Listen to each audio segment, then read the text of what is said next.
Abu Janda ngaku dibayar Jokowi di Pilpres. Roy Suryo, pakai uang rakyat.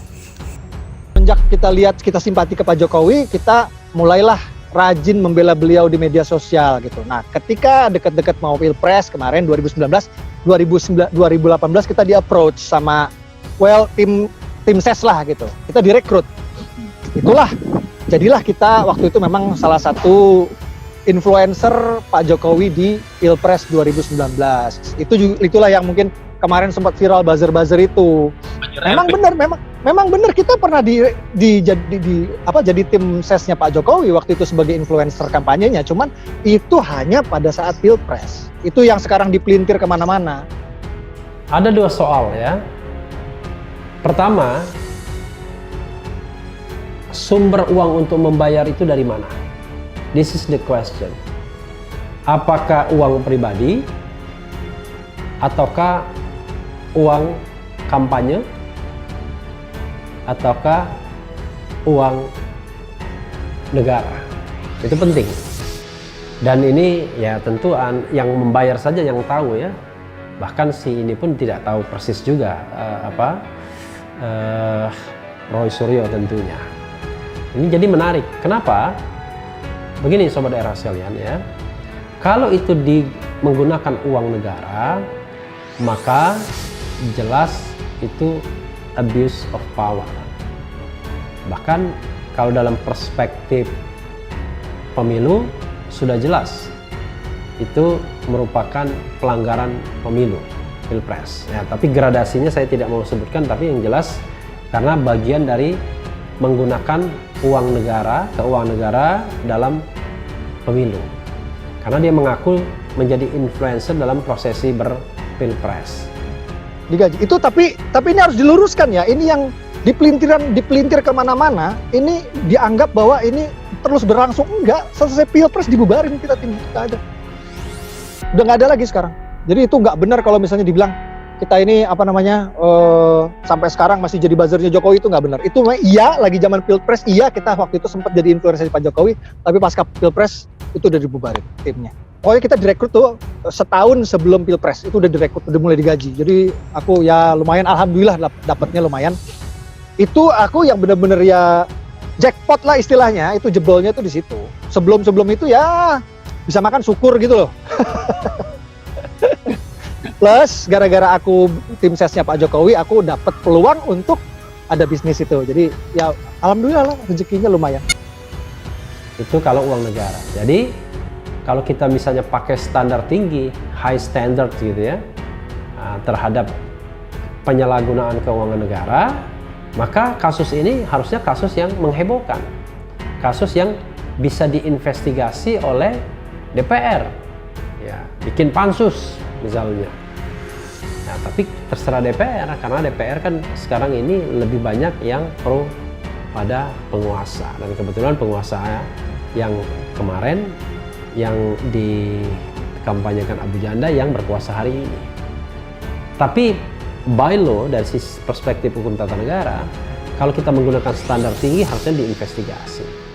Harusnya ada pansus untuk mengungkap ini. Jadi penyalahgunaan keuangan negara kalau dibayar dengan uang negara.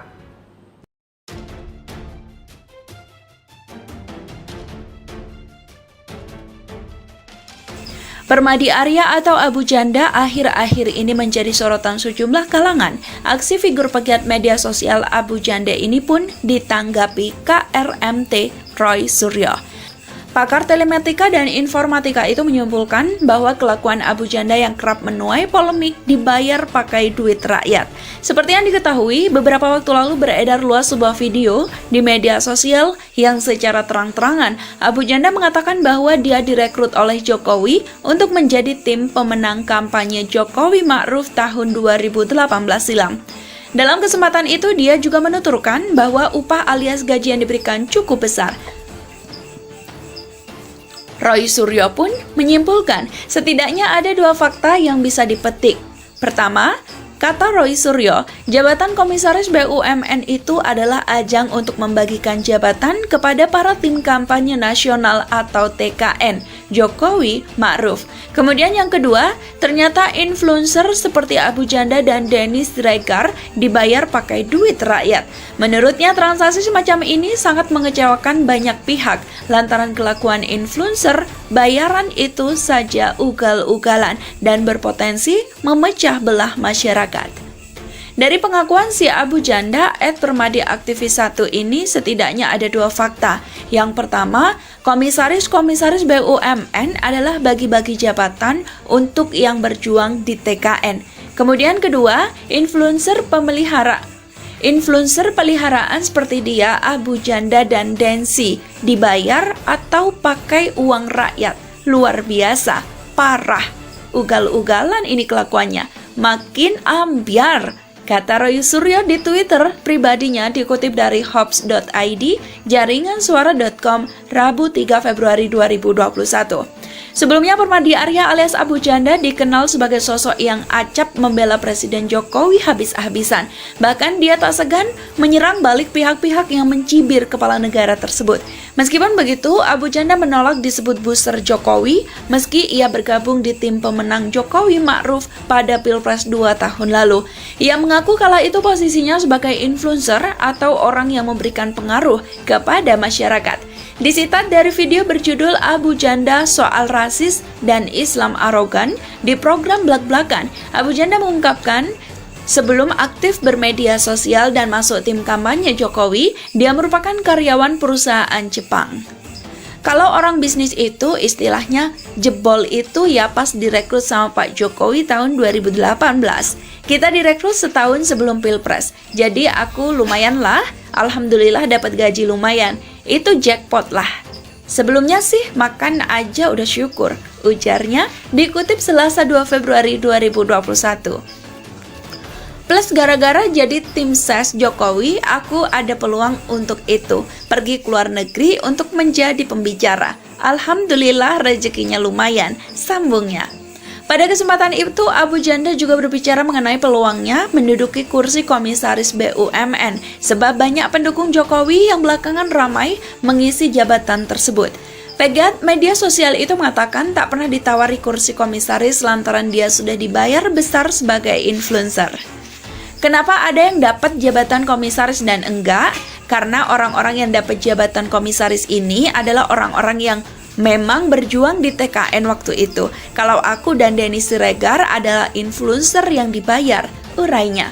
Bukan hanya itu, Abu Janda juga memastikan bayaran yang dia terima selama menjalani tugas tersebut tidak sedikit, alias sangat besar.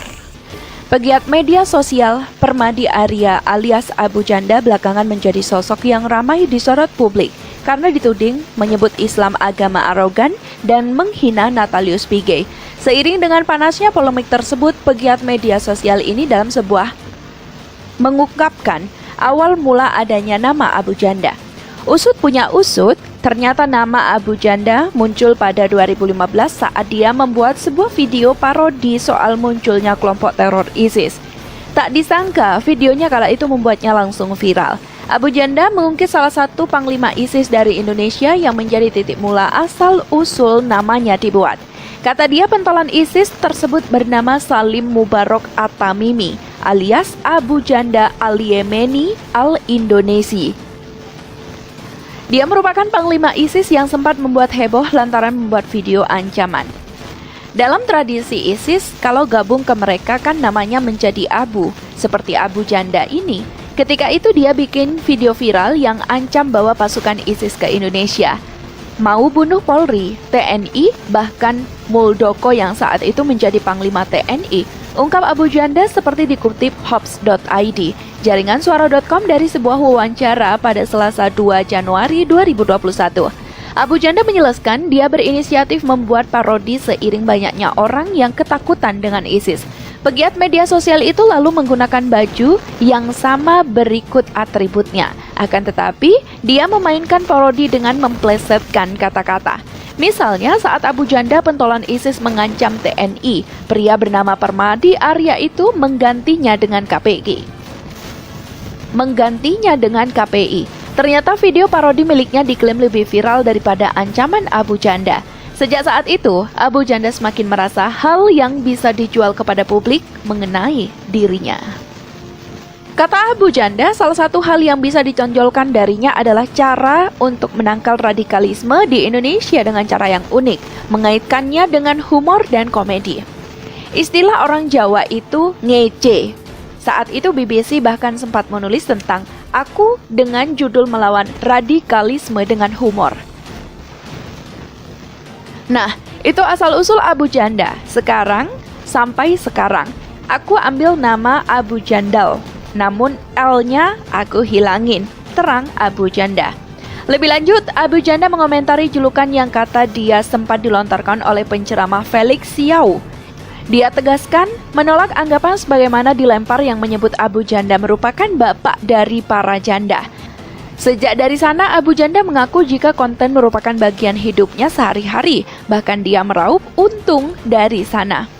Aku outsourcing dan yang fee-nya per konten ada yang minta bulanan itu sudah jadi profesi. Sementara untuk tema saya memang fokus ke radikalisme dan intoleransi, tandas Abu Janda.